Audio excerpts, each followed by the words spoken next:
Victor Hugo à Mademoiselle Louise B. Ô vous, l'âme profonde, ô vous, la sainte lyre, vous souvient-il des temps d'extase et de délire, et des jeux triomphants, et du soir qui tombait des collines prochaines? Vous souvient-il des jours? Vous souvient-il des chênes et des petits-enfants?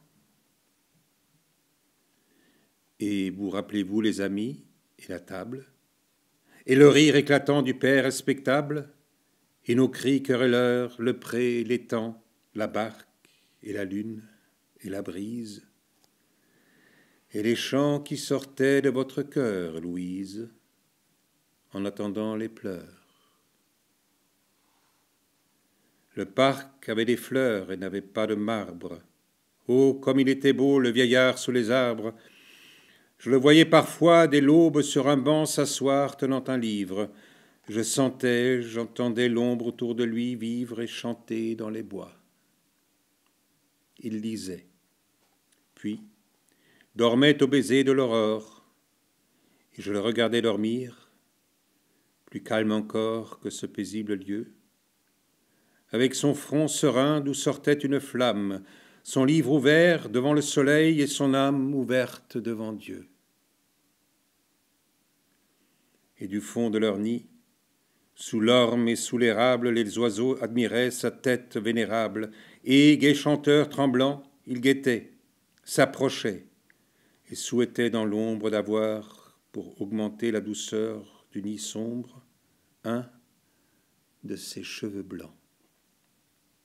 Puis il se réveillait, s'en allait vers la grille, s'arrêtait pour parler à ma petite fille, et ces temps sont passés.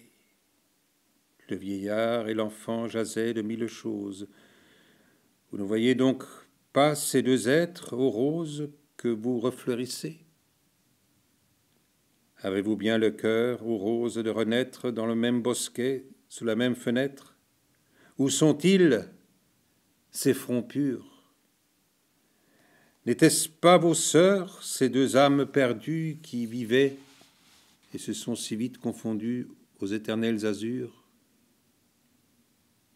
Est-ce que leur sourire, est-ce que leurs paroles aux roses n'allaient pas réjouir vos corolles dans l'air silencieux, et ne s'ajoutaient pas à vos chastes délices, et ne devenaient pas parfum dans vos calices et rayons dans vos cieux?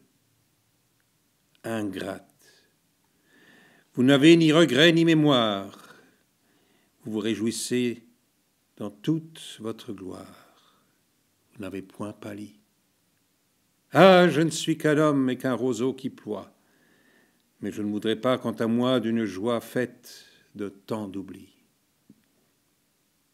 Oh, qu'est-ce que le sort a fait de tout ce rêve? Où donc a-t-il jeté l'humble cœur qui s'élève, le foyer réchauffant? Ô Louise, et la Vierge, et le vieillard prospère, et tous ses vœux profonds, de moi pour votre père, de vous pour mon enfant? Où sont-ils, les amis de ce temps que j'adore, ceux qu'a pris l'ombre et ceux qui ne sont pas encore tombés aux flots sans bord? Eux, les évanouis, qu'un autre ciel réclame, et vous, les demeurés qui vivez dans mon âme, mais pas plus que les morts. Quelquefois je voyais de la colline en face mes 4 enfants jouer, tableau que rien n'efface, et j'entendais leurs chants. Ému, je contemplais ces aubes de moi-même qui se levaient là-bas dans la douceur suprême des ballons et des chants. Ils couraient, s'appelaient dans les fleurs, et les femmes se mêlaient à leur jeu comme de blanches âmes, et tu riais, Armand. Et, dans l'hymen obscur qui sans fin se consomme, la nature sentait que ce qui sort de l'homme est divin et charmant. Où sont-ils?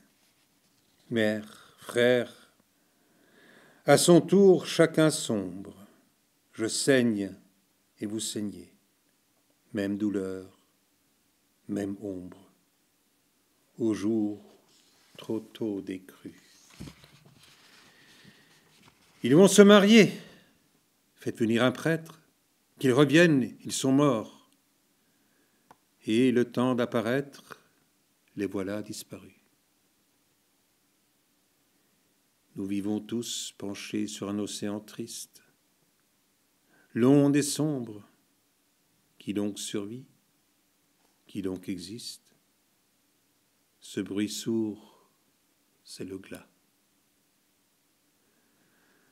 Chaque flot est une âme, et tout fuit, rien ne brille.